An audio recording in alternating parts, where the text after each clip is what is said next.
Officially, Harry Maguire has been declared as available at £50 million.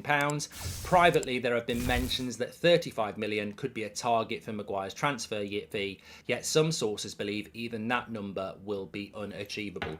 Well, look, regardless of where that story is coming from, there is.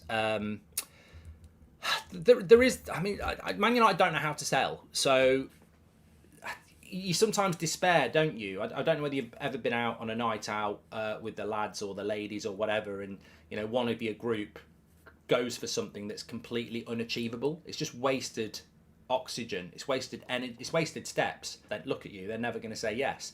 And United's recruitment is a little bit like that. It's just everyone can see the mistake, but they still waste the time doing it. If Richard Arnold or John Murtagh or the recruitment team want to sell Harry Maguire, and West Ham say, we'll give you 30 million, because you've got to cover half of his wages anyway, and John Murtagh goes to Richard Arnold, and Richard Arnold goes to the Glazers, and the Glazers say, absolutely not, we want 50 million.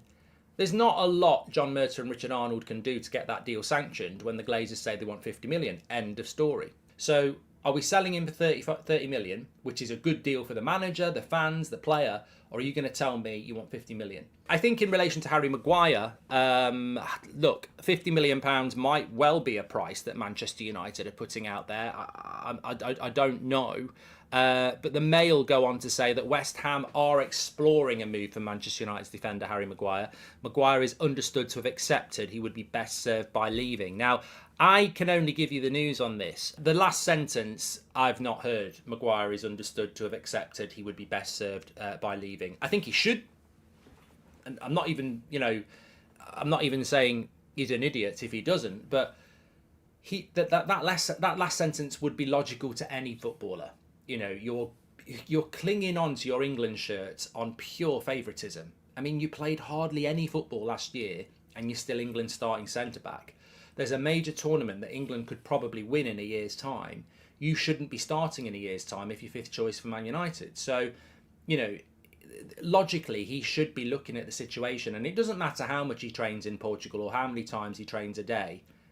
I could train every single minute for the next 6 months. And, I could be ripped, Bridge. I could be, but if I get in the ring with Tyson Fury, he's going to knock me out in 5 seconds. Doesn't matter how hard I train. Doesn't matter how much Rocky music I listen to. Doesn't matter how many steps I run up and start cheering with people. It won't make a difference. And Harry Maguire's just never going to be as good as Martinez and Varane. Never. He needs them to get injured.